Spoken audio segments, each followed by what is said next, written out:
ಇನ್ನು ಕಾಂಗ್ರೆಸ್ ಪಕ್ಷದ ಸಂಸದೀಯ ಪಕ್ಷದ ಅಧ್ಯಕ್ಷರಾಗಿ ಈಗ ಸೋನಿಯಾ ಗಾಂಧಿ ಮತ್ತೆ ಮರು ಆಯ್ಕೆ ಆಗಿದ್ದಾರೆ. ಈ ಬಗ್ಗೆ ಬ್ರೇಕಿಂಗ್ ಬರ್ತಾ ಇದೆ.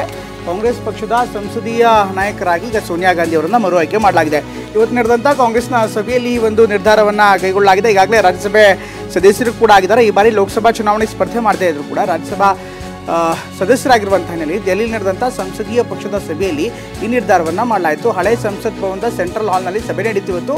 ಆ ಸಭೆಯಲ್ಲಿ ಕಾಂಗ್ರೆಸ್ ಪಕ್ಷದ ಸಂಸದೀಯ ಪಕ್ಷದ ನಾಯಕರಾಗಿ ಸೋನಿಯಾ ಹೆಸರನ್ನ ಖರ್ಗೆ ಪ್ರಸ್ತಾಪ ಮಾಡಿದ್ರು. ಅದಕ್ಕೆ ಎಐಸಿಸಿಯ ಇನ್ನಿತರ ನಾಯಕರು ಕೂಡ ಅದಕ್ಕೆ ಅನುಮತಿಯನ್ನು ನೀಡಿದರು. ಒಟ್ಟಲ್ಲಿ ಸಂಸದೀಯ ಪಕ್ಷದ ನಾಯಕಿಯಾಗಿ ಅಥವಾ ಅಧ್ಯಕ್ಷೆಯಾಗಿ ಈ ಒಂದು ನಿರ್ಧಾರವನ್ನು ಕಾಂಗ್ರೆಸ್ ಪಕ್ಷ ಮಾಡಿಕೊಂಡಿದೆ.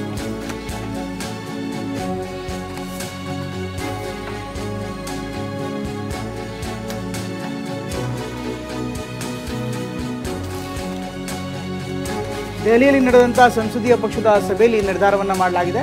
ಇದರ ಜೊತೆಗೆ ಇನ್ನಷ್ಟು ಅಪ್ಡೇಟ್ಸ್ಗಳು ಕೂಡ ಬರ್ತಾ ಇದೆ. ಲೋಕಸಭೆಯಲ್ಲಿ ವಿಪಕ್ಷ ನಾಯಕನ ಆಯ್ಕೆ ಇನ್ನೂ ಕೂಡ ಸಸ್ಪೆನ್ಸ್ ಆಗಿದೆ. ಇನ್ನು ಬೆಳಗ್ಗೆ ನಡೆದಂಥ CWC ಸಭೆಯಲ್ಲಿ ರಾಹುಲ್ ಗಾಂಧಿ ಹೆಸರು ಪ್ರಸ್ತಾಪ ಮಾಡಲಾಯಿತು. ಆದರೆ ರಾಹುಲ್ ಗಾಂಧಿ ಯಾವುದೇ ಪ್ರತಿಕ್ರಿಯೆಯನ್ನು ಆ ಒಂದು ಸಂದರ್ಭದಲ್ಲಿ ನೀಡಿಲ್ಲ. ಗಾಂಧಿ ಹೆಸರು ಪ್ರಸ್ತಾಪಿಸಿ ನಿರ್ಣಯವನ್ನು ಅಂಗೀಕಾರ ಕೂಡ ಮಾಡಲಾಗಿದೆ. ರಾಹುಲ್ ಗಾಂಧಿಯೇ ಸೂಕ್ತ ಅಂತ ಕೈ ನಾಯಕರೆಲ್ಲರೂ ಕೂಡ ಹೇಳಿದ್ದಾರೆ. ಹೀಗಾಗಿ ಏನು ನಿರ್ಧಾರ ಮಾಡ್ತಾರೆ ಅದನ್ನು ನೋಡಬೇಕಾಗಿದೆ. ಆದರೆ ಇನ್ನೂ ತಮ್ಮ ನಿರ್ಧಾರವನ್ನು ತಿಳಿಸದ ರಾಹುಲ್ ಗಾಂಧಿ ಇನ್ನು ನಾವೇನು ಮಾಡ್ತೀವಿ ಅನ್ನೋ ಮಾತನ್ನು ಅವ್ರು ಹೇಳಿಲ್ಲ. ಹೀಗಾಗಿ CWC ಸಭೆ ಬಳಿಕ ಏನೆಲ್ಲ ಆಗುತ್ತೆ ನೋಡಬೇಕಾಗತ್ತೆ. ಅದಾದ ಬಳಿಕ ಕಾಂಗ್ರೆಸ್ ಪಕ್ಷದ ಸಭೆ ಕೂಡ ನಡೆಯಿತು. ಈ ಸಭೆಯಲ್ಲಿ ಸಂಸದೀಯ ಪಕ್ಷದ ನಾಯಕರಾಗಿ ಸೋನಿಯಾ ಗಾಂಧಿ ಅವರನ್ನು ಆಯ್ಕೆ ಮಾಡಲಾಗಿದೆ. ರಾಹುಲ್ ಗಾಂಧಿ ಅವರು ವಿಪಕ್ಷ ನಾಯಕನ ಜವಾಬ್ದಾರಿಯನ್ನು ತೆಗೆದುಕೊಳ್ಬೇಕು ಅನ್ನುವಂಥ ನಿರ್ಧಾರವನ್ನು ಕೂಡ ಒತ್ತಾಯವನ್ನು ಕೂಡ ಈಗ ಕಾಂಗ್ರೆಸ್ ನಾಯಕರು ಮಾಡ್ತಾ ಇದ್ದಾರೆ.